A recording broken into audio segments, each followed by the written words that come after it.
Hello students, I am Yashpal and मैं all students का इस न्यू वीडियो मोस्ट वेलकम करता हूं, जिसमें हम प्रश्नावली 1.2 के जो भी क्वेश्चन रह गए थे, क्वेश्चन 2 क्वेश्चन 3 को इस वीडियो में सॉल्व करने वाले हैं। इससे पहले हमने क्वेश्चन 1 को प्रूव कर दिया है कि वो एक अपरमेय संख्या है, इरेशनल नंबर है। यदि आपने वो वीडियो नहीं देखी तो जाके देख लीजिए।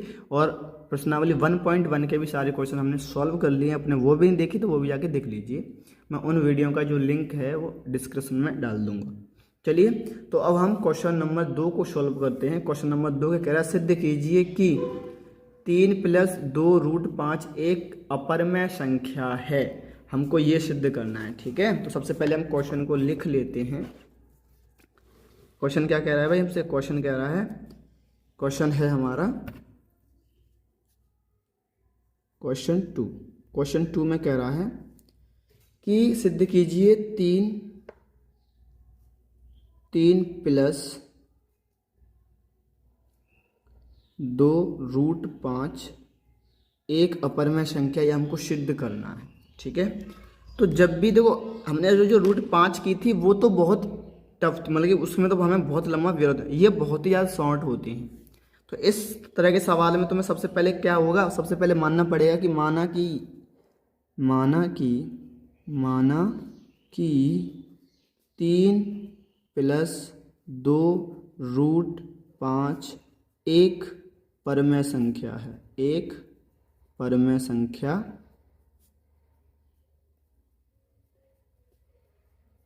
जब भी हम सिद्ध करते हैं किसी भी अपरमेय संख्या को, तो सबसे पहले हम मानते ही हैं कि मान लेते हैं कि वो जो संख्या है वो क्या है, एक परमेय संख्या है। अच्छा, अगर ये परमेय संख्या है तो ये किस रूप की होगी भाई? ये P/Q के रूप की होगी, ठीक है। ये किसके रूप की होगी? P/Q के रूप की होगी। तुमने ये लिख दिया। यहाँ पे कंडीशन होती है भाई, Q बराबर कभी 0 नहीं आ सकता है, और P और Q क्या है? दोनों सह अभाज्य हैं, संख्याएं हैं। और सहअभाज्य संख्याएं क्या होती हैं भाई? जिनका HCF 1 हो, वो हमारी क्या होती हैं? सहअभाज्य संख्याएं होती हैं, ठीक है। अब हमको यहाँ से करना क्या है, हमें जो नंबर रूट में दे रखा है उसके सब कुछ बराबर में ले जाना है, ठीक है। जो नंबर किस में है? रूट में है, उसके बराबर में सब कुछ करना है। तो रूट में 5 है, तो इसके बराबर में हम क्या ले जाएंगे?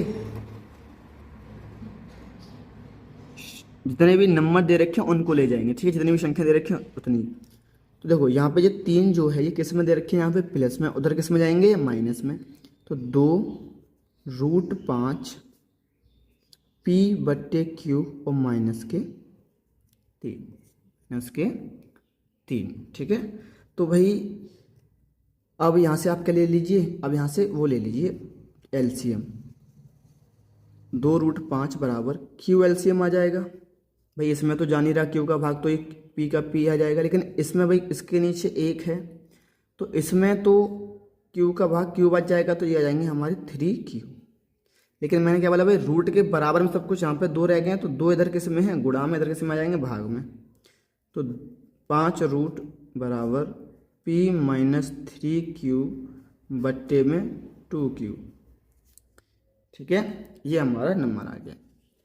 अब हम करेंगे क्या, ये जो वैल्यू आई है ये वाली, इस वैल्यू को हम क्या मानेंगे? पूर्णांक। क्या मानेंगे? पूर्णांक। तो हम बोलेंगे क्योंकि P-3Q/2Q एक पूर्णांक है, ठीक है। लेकिन हमको पता है, क्या बोल देंगे? लेकिन हमको पता है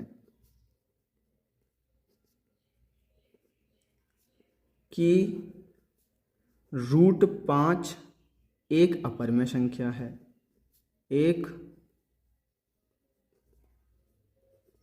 अपरमेय संख्या है, ठीक है। हमें ये बात पता है भाई। तो रूट जो 5 है, तो √5 PQ/2 क्यू के बराबर है, भाई इसके बराबर है। तो इसका मतलब ये है, जो ये वाली संख्या जो हम पूर्णांक बोल रहे हैं तो ये पूर्णांक नहीं होगी, है ना। क्या बोला हमने यहाँ पे, ये पूर्णांक है। लेकिन रूट हमें आपको पता है कि रूट 5 क्या है, एक अपरिमेय संख्या, और कभी भी अपरिमेय संख्या के बराबर में कभी परिमेय संख्या नहीं हो सकती। अतः हमारा, हम क्या बोल देंगे, अतः हमारा कथन क्या है, गलत है, गलत है। अतः हमारा कथन गलत है। इसीलिए 3+2√5 एक अपरिमेय संख्या है, एक अपरिमेय संख्या है।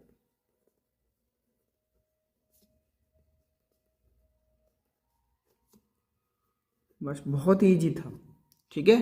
करना क्या होता है इन सवालों में, रूट के बराबर में सब कुछ लेना, रूट के इक्वल में हमको सब कुछ करना होता है बस, और यहाँ से ये सवाल बहुत ईजी तरीके से हो जाता है। अब हम आते हैं क्वेश्चन नंबर 3 पे। 3 में टोटल 3 पार्ट दे रखे हैं। क्वेश्चन नंबर जो 3 है उसमें टोटल बना के 3 पार्ट्स हैं, 1, 2 एंड 3। तो सबसे पहले क्या दे रखा है, ये वाला 1/2। ये भी हमें सिद्ध करनी है, सारी अपरिमेय हैं।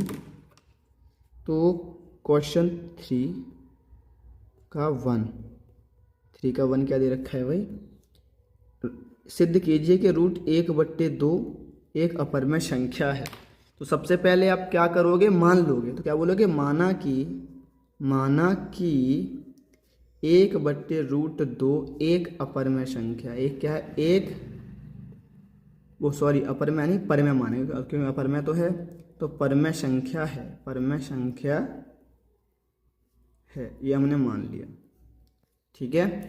इसके बाद जब माना है तो भाई 1/√2 किसके बराबर होगी, P/Q के बराबर होगी। जहाँ पर Q बराबर क्या नहीं होगा, Q बराबर 0 नहीं हो सकता। और P और Q क्या हैं, दोनों सह अभाज्य संख्याएं हैं, सह अभाज्य संख्याएं, ठीक है। अब हमने क्या बोला है कि भाई सारा कुछ इक्वल में करना है। तो अभी तो इक्वल करने के लिए हमें करना क्या पड़ेगा, इसका गुणा इसमें और इसका गुणा इसमें करना पड़ेगा, ठीक है। तो हम करते हैं। तो भाई देखो, मैं इसका इसमें गुणा करूँगा तो ये कितना हो जाएगा, ये हो जाएगा Q, और मैं इसका इसमें गुणा करता हूँ क्योंकि जब भी इस प्रकार का नंबर आता है हमेशा कैंची गुणा करना होता है। क्या करना, तो कैंची गुणा।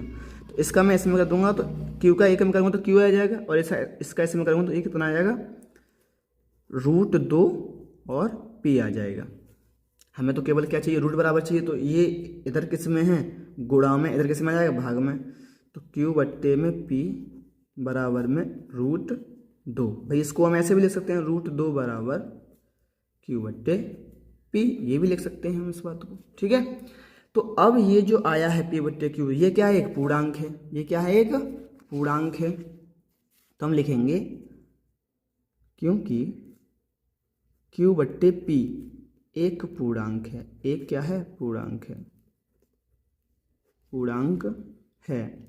लेकिन हमको पता है, लेकिन किसको पता है भाई, हमको पता है, लेकिन हमको पता है कि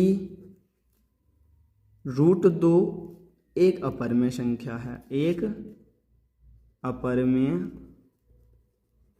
संख्या है जो किसके बराबर है, √2 बराबर में Q/P के बराबर है, ठीक है भाई। कभी भी अपरिमेय संख्या के सामने अपरिमेय संख्या तो आ नहीं सकती। तो अतः हमारा कथन क्या है, अतः हमारा कथन क्या है, गलत है, हमारा कथन गलत है, हमारा कथन क्या है, गलत है। इसीलिए 1/√2 एक अपरिमेय संख्या है, एक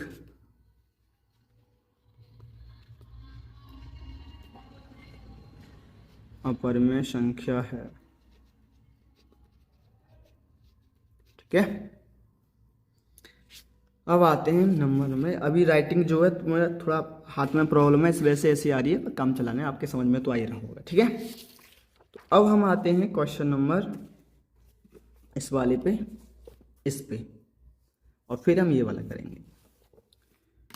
तो क्या है भाई, तीसरे का दूसरा पार्ट है,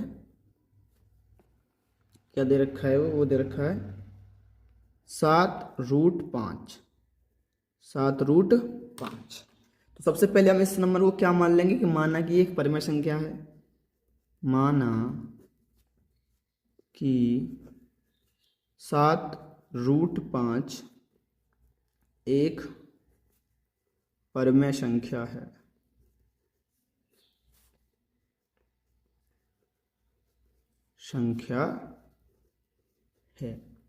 ठीक है, मान लेते हैं कि माना कि √5 एक, ये क्या है, एक परिमेय संख्या। परिमेय संख्या है तो भाई किस रूप में होगी, पिवट क्यू के रूप में होगी। तो हम बोल देंगे 7√5 पिवट क्यू के रूप की होगी भाई, जहाँ क्यू बराबर क्या नहीं हो सकता, 0 नहीं होगा, और पी और क्यू दोनों क्या हैं, सह अभाज्य हैं, सह अभाज्य संख्याएं हैं, संख्याएं।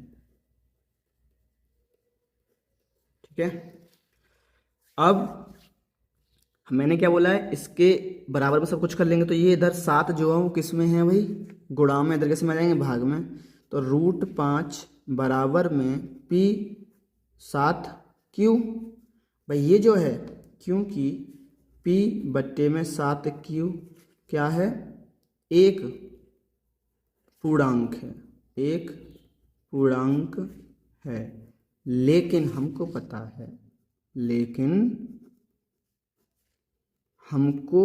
है, हमको पता है कि √5 एक अपरिमेय संख्या है, एक अपरिमेय संख्या है। ठीक है, तो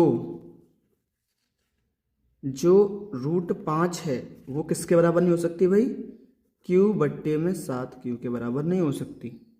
तो मतलब कि क्या है, ये अपरिमेय संख्या है, बराबर ही है इसके। ठीक है, ये अपरिमेय संख्या है, ये क्या हमने पूर्णांक बोल दिया, क्या अपरिमेय संख्या के बराबर कभी वो आ सकती है, परिमेय संख्या आ सकती है नहीं। तो इसका मतलब ये भी क्या होगी, अपरिमेय संख्या होगी। अतः हमारा कथन गलत है, अतः हमारा कथन क्या है, गलत है।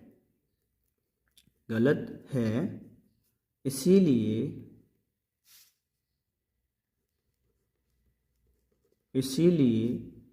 7√5 एक परिमेय संख्या है, एक परिमेय संख्या है।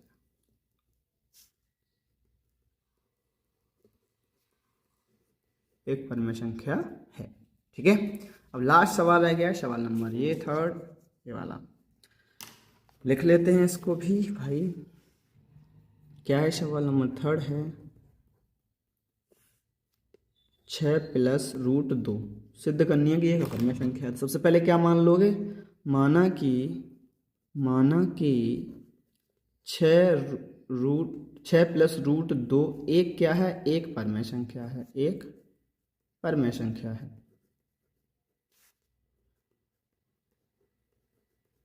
परिमेय संख्या है। सबसे पहले भाई जो ये होगा, ये किसके बराबर हो जाएगी, p बट्टे q के रूप के बराबर हो जाएगी, क्योंकि परिमेय संख्या तो ऐसी ही होती है, और q बराबर 0 नहीं होता, और p और q दोनों क्या हैं, सह अभाज्य। ठीक है, अब हमने क्या बोला, क्योंकि इसके रूट के बराबर सब कुछ होना चाहिए। तो √2 बराबर p बट्टे q, ये इधर प्लस के तो उधर किसके आ जाएंगे, माइनस के। 6 इसके भी नीचे होगा तो एलसीएम ले लेंगे। तो √2 बराबर में q एलसीएम में आ जाएगा, तो इसका में तो, लेकिन इसका q बार भाग जा रहा है तो माइनस के 6q। तो ये जो आया है, क्योंकि p - 6q बट्टे में q एक पूर्णांक है, एक क्या है, पूर्णांक है, पूर्णांक है, लेकिन हमको पता है, लेकिन हमको पता है कि √2 एक अपरिमेय संख्या है, अपरिमेय संख्या है। अतः हमारा कथन क्या है? अतः हमारा कथन गलत है। इसीलिए रूट नहीं 6 + √2 एक अपरिमेय संख्या है।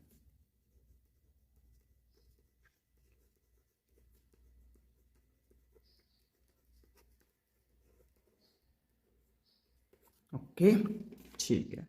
तो इस प्रकार हमारी प्रश्नावली 1.2 भी कंप्लीट हो जाती है और ये चैप्टर भी यहीं पे क्लोज्ड हो जाता है। ठीक है, तो इस प्रकार इस पूरे चैप्टर के हमको सवाल करने थे। यदि आपको फिर भी कोई कहीं भी डाउट रह जाता है तो आप ज़रूर बताइए, मैं आपका सल्यूशन कराने का पूरी कोशिश करूँगा। ठीक है, और यदि आपने अभी तक हमारे चैनल को सब्सक्राइब नहीं किया है तो कर लीजिए, क्योंकि आपको मैथ की, इंग्लिश की, हिंदी की जो भी इम्पोर्टेंट टॉपिक होते हैं उस पर वीडियो मिलती ही रहती हैं इस यूट्यूब चैनल पे, और मिलती भी रहेंगी। तो अब मैं मिलूँगा आपसे एक नई वीडियो में, तब तक के लिए जय हिंद, जय भारत।